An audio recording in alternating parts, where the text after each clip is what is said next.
I've got Murder on the Orient Express, which is based on the Agatha Christie novel, which came out in 1934, and it has already been adapted into a BBC radio play, a 1974 film, which won an Oscar for one of the actresses, 2 U.S. TV specials, and 1 Japanese television special. Whoa. So people really like the story. Yeah.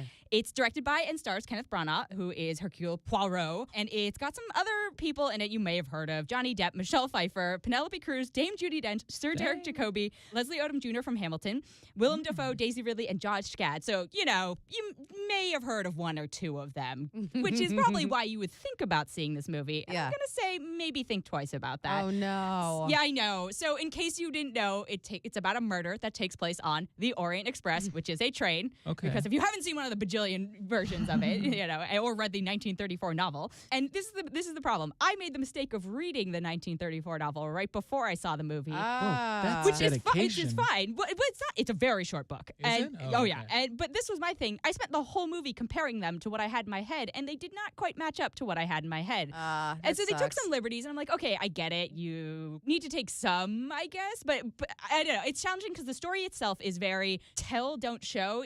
But in filmmaking, you want to show, don't tell. So it's a lot of. I mean, obviously, it's post Sherlock Holmes, the detective, because it was written after Sherlock Holmes.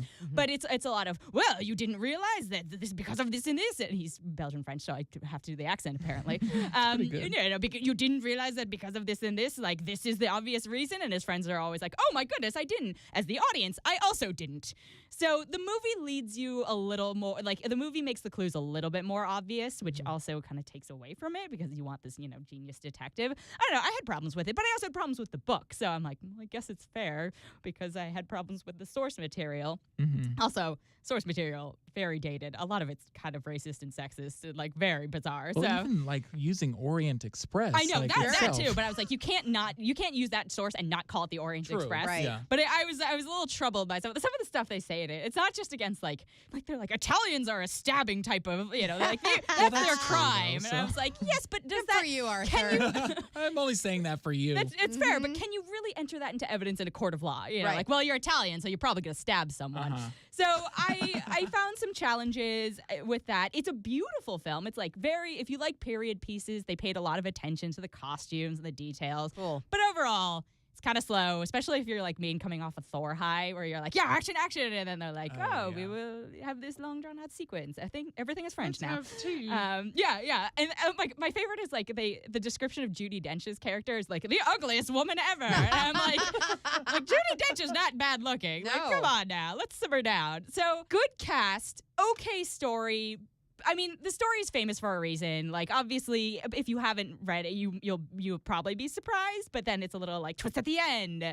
So, which again, it's not a spoiler because this book has been out for like 80 years. But I think again, same problems I had with the book, and it leans too much on Poirot, like discovering the stuff for you, as opposed to you picking up crumbs along the way, which I don't love as a cinema goer because I'm like, I want to be riveted through the end. I don't want the end to suddenly be like surprise twist. Okay, bye. So I'm only gonna give it 3 out of 5.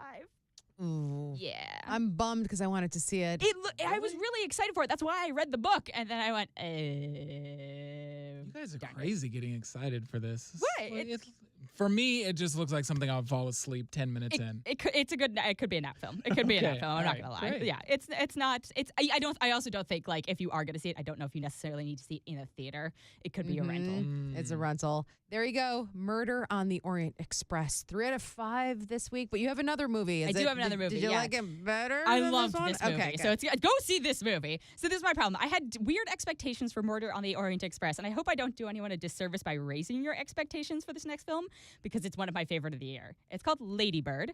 Nothing to do with LBJ's wife, which we did talk about last week.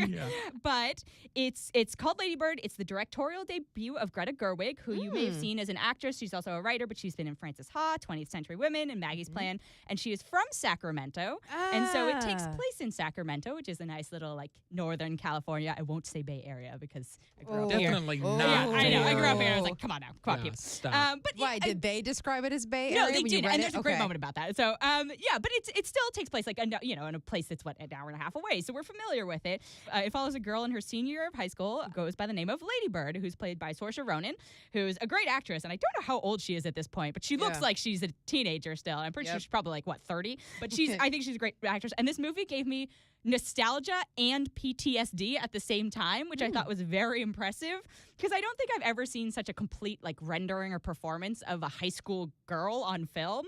And she's unique, but not in a completely unbelievable way. I feel like movies that center around like memorable high school teenagers in the last however many years, in my mind it was what, Juno? Yeah, Juno was great. That's it. I was like, I don't know if I want to be friends with Juno. But I feel like I would have wanted to be friends with Lady Bird, but in a like, oh, I don't want her to know I want to be her friend way, because she's cool, but she's not a cool kid. It just did such a good job of capturing relationship dynamics, because it's like, oh, your relationships with your friends, your relationships with your classmates, your teachers, your parents, your siblings.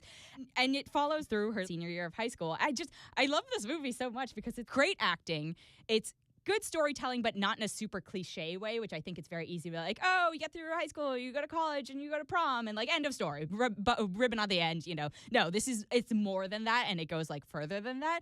And you're also going to probably cry and then call your parents at the end and say like, thank you, I'm sorry I was a douchebag in high school. I'm sorry I was a useless piece of like whatever. Thanks for dealing with that. Like if you have any sort of relationship with your parents, you're probably going to get in touch with them after this, because it's, I don't know, I loved how it covered so many things in such a short amount of time, but it didn't feel like a long movie. And I love cinematic experiences like that. And I know that's such a douchey sounding thing to say, but that's what I felt like. I felt like I was horribly and like eerily reliving my high school days, and I might be biased because again, it does take place around where I grew up at the same time as when I grew up. And I was just like, oh, you know, there's like she's hitting some of the tones for me, but I do think independent of geography or gender or, you know, time frame, if you've been through high school or are in high school or are almost in high school, you'll probably relate to at least something in this movie. And it's rated R, and I thought it was just really genuine. That's what it felt like. It felt like a really genuine, and it doesn't seem like it's a biopic. Like she's not trying to be like, I was this cool kid in high school, call me Lady Bird.